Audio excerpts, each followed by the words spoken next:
Hello students. बच्चों, हम लोग पढ़ रहे थे कक्षा 9 का विज्ञान में अध्याय 2, क्या हमारे आसपास के पदार्थ शुद्ध हैं। हमने इसके 3 पार्ट पहले पढ़ लिए हैं, जिसमें मुख्य रूप से हमने अशुद्ध पदार्थ के विषय में पढ़ा। उसमें मिश्रण, समांगी मिश्रण, विषमांगी मिश्रण, इनके विषय मिश्रण को पृथक्करण की विधियाँ, इनके विषय में पढ़ा। आज के वीडियो में हम शुद्ध पदार्थ के विषय में पढ़ेंगे। देखिए, शुद्ध पदार्थ को जो है 2 भागों में बांटा गया है, तत्व और यौगिक में। तत्व क्या होते हैं? तत्व पदार्थ का वह मूल रूप है जिसे रासायनिक प्रतिक्रिया के द्वारा अन्य सरल पदार्थों में विभाजित नहीं किया जा सकता। रासायनिक प्रतिक्रिया मतलब कि जैसे विद्युत अपघटन या और भी कोई रासायनिक अभिक्रिया, यदि तत्व को इन अभिक्रियाओं के द्वारा या रासायनिक प्रतिक्रिया के द्वारा अन्य सरल पदार्थों में विभाजित नहीं किया जा सकता। जैसे हमने मिश्रण में पढ़ा था समांगी मिश्रण, विषमांगी मिश्रण और मिश्रण के पृथक्करण की विधियां। तो पृथक्करण की विधि द्वारा हम मिश्रण के अवयवों को अलग अलग कर सकते हैं, क्योंकि वह एक अशुद्ध पदार्थ है।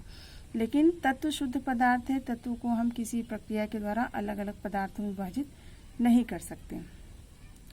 तत्व को भी 3 भागों में बांटा गया है। तत्व ही मुख्य रूप से 3 प्रकार के होते हैं, धातु, अधातु और उपधातु।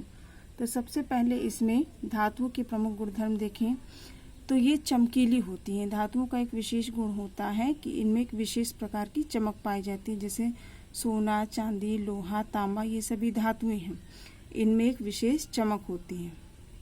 ये ताप तथा विद्युत की सुचालक होती हैं। इसमें ताप और विद्युत का चालन बहुत अच्छी तरह से होता है, अतः ये ताप और विद्युत की सुचालक होती है। ये तन्य होती हैं, अर्थात इनके तार बनाए जा सकते हैं। तन्य का मतलब होता है जिनको खींचकर उनके पतले तार बनाए जैसे लोहे का तार, तांबे का तार, सोने का तार, चांदी का तार। तो ये सभी धातुओं के गुण हैं कि इनको खींचकर हम इनके पतले तार बना सकते हैं, लेकिन अधातुओं के तार नहीं बनाए जा सकते। ये आघातवर्धी होती हैं। आघातवर्धी का मतलब होता है यदि किसी चीज पर प्रहार किया जाए, अर्थात जैसे हथौड़े से पीटा जाए तो वो फैलती है, तो उसे कहते हैं आघातवर्धिता।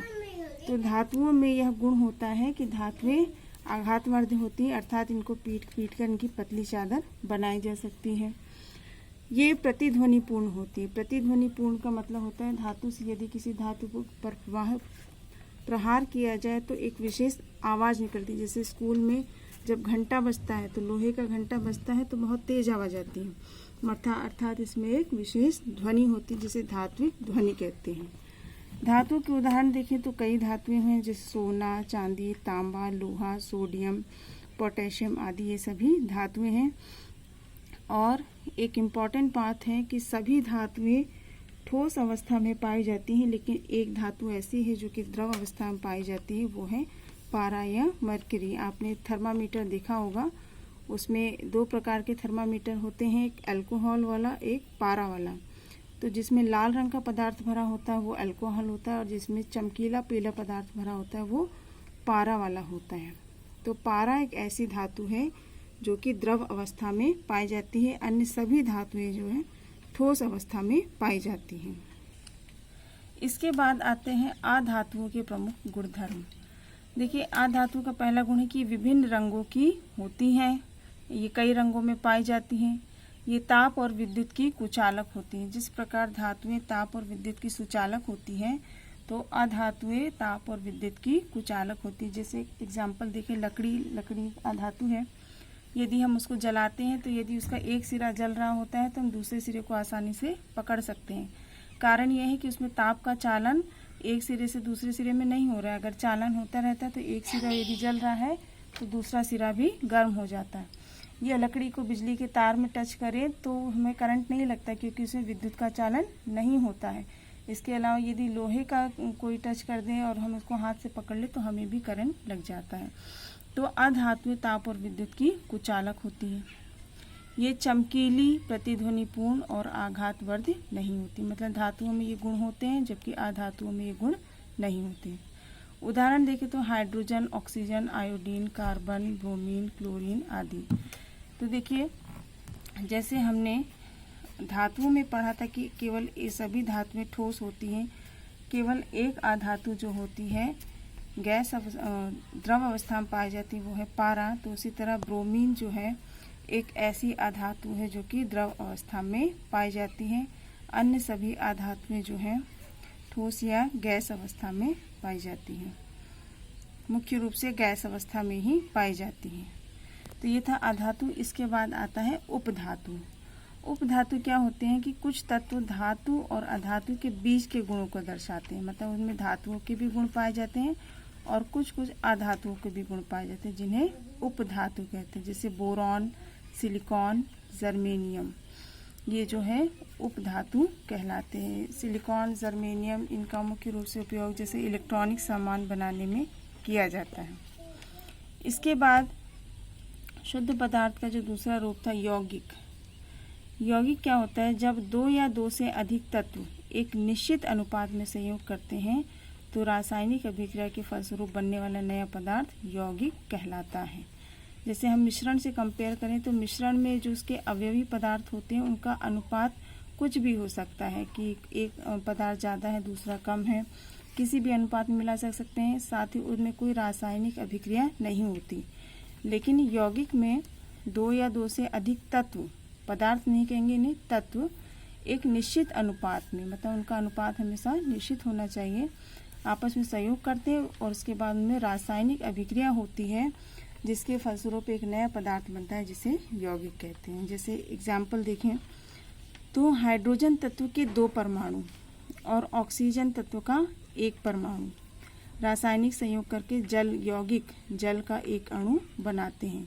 मतलब जल एक यौगिक है जिसमें जल के एक अणु में हाइड्रोजन के 2 परमाणु और ऑक्सीजन के 1 परमाणु होता है और यह अनुपात हमेशा निश्चित रहता है, कभी भी बदल नहीं सकता। चाहे आप जल का कोई भी रूप लें, चाहे वो गैस अवस्था में हो, द्रव अवस्था में हो या ठोस अवस्था में हो, उसके अणु का सूत्र हमेशा H2O ही रहता है।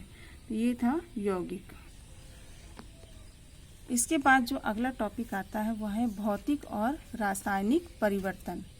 तो सबसे पहले देखते हैं भौतिक परिवर्तन, कि जब पदार्थ की अवस्था में परिवर्तन हो या आकार या आकृति में परिवर्तन हो तो उसे भौतिक परिवर्तन कहते हैं। इस प्रकार के परिवर्तन में पदार्थ के रासायनिक गुणों में कोई परिवर्तन नहीं होता। जैसे हम एक एग्जाम्पल दें तो हमारे पास एक कागज़ है, हमने उसको फाड़ दिया, उसके छोटे छोटे टुकड़े कर दिए, लेकिन हम पाएंगे कि पूरे जो हमारे पास पूरा कागज़ था उसके रासायनिक गुण और जो कागज़ के छोटे छोटे टुकड़े किए हमने उसके रासायनिक गुणों में कोई अंतर नहीं होगा, केवल उस कागज़ का आकार या आकृति हमने बदल दी है। तो इस प्रकार का परिवर्तन जिसमें पदार्थ के रासायनिक गुणों में कोई परिवर्तन नहीं होता, उसकी अवस्था या आकार या आकृति बदल जाती है, तो उसे भौतिक परिवर्तन कहते हैं। जैसे अगर कागज़ को हमने छोटे छोटे टुकड़ों में तोड़ फाड़ दिया तो वो भौतिक परिवर्तन होगा, लेकिन यदि उसको जला दें तो वो राख बन जाएगा, तो मतलब उसके कागज़ के रासायनिक गुण और उस राख के रासायनिक गुण अलग अलग हो जाएंगे, तो ये रासायनिक परिवर्तन होगा। भौतिक परिवर्तन अर्थात जिसमें केवल आकृति, आकार या अवस्था में परिवर्तन होता है, रासायनिक गुणों में परिवर्तन नहीं होता। जैसे एग्जाम्पल देखें तो जल का बर्फ बनना, जल या द्रव रूप में रहे या ठोस में रहे, उसके रासायनिक गुण हमेशा एक समान होते हैं, तो ये एक भौतिक परिवर्तन है। कागज़ के टुकड़े करना, कागज़ के टुकड़े कर दें तो उसमें उसके रासायनिक गुणों में कोई परिवर्तन नहीं होता है। जल में नमक का घुलना, जल में नमक को घोल दें तो जल के रासायनिक गुण भी वही रहते हैं, नमक के रासायनिक गुण भी उस मिश्रण में वही रहते हैं, उनके रासायनिक गुणों में कोई परिवर्तन नहीं होता। तो ये एक प्रकार के भौतिक परिवर्तन है। इसके बाद आता है रासायनिक परिवर्तन। देखिए, जब पदार्थ के रासायनिक गुणों में परिवर्तन हो तो इसे रासायनिक परिवर्तन कहते हैं। जैसे कि मैंने बताया था किसी चीज़ को जला दें तो उसके कागज़ को जला दें तो पूरा कागज़ और जले हुए कागज़ के रासायनिक गुण बिल्कुल अलग अलग होते हैं, तो ये कागज़ को जलाना एक रासायनिक परिवर्तन है। मोमबत्ती जलती है तो वो पिघल जाती है, तो मोमबत्ती का जलना एक भौतिक परिवर्तन भी है और रासायनिक परिवर्तन भी। अगर हम किसी चीज़ को जला रहे हैं तो निश्चित ही उसमें रासायनिक परिवर्तन होता है। मोमबत्ती को जलाते हैं तो उसमें ज्वाला के साथ साथ कुछ धुआं भी निकलता है, तो ये रासायनिक पदार्थ है, और जो मोम पिघल के फिर से जम जाती है वह एक भौतिक परिवर्तन है। जैसे यहाँ पे कुछ परिवर्तन दिए हैं जिसमें हमें बताना है कि भौतिक परिवर्तन है या रासायनिक परिवर्तन है। ये प्रश्न मैंने आपकी बुक से लिया है, जैसे पेड़ों को काटना। पेड़ों को काटने से लकड़ी के रासायनिक गुण में कोई परिवर्तन नहीं आता है, तो ये केवल एक भौतिक परिवर्तन है। मक्खन को बर्तन में पिघलाना, मक्खन को आपने रख दिया और उसको जलाना नहीं है, केवल पिघलाना है, तो उसके भौतिक रासायनिक गुणों में कोई परिवर्तन नहीं होगा, तो यह भी एक भौतिक परिवर्तन है। अलमारी में जंग लगना, जंग लगना, लोहे में जंग लगना एक रासायनिक परिवर्तन है, क्योंकि जंग के और लोहे के रासायनिक गुण बिल्कुल अलग अलग होते हैं।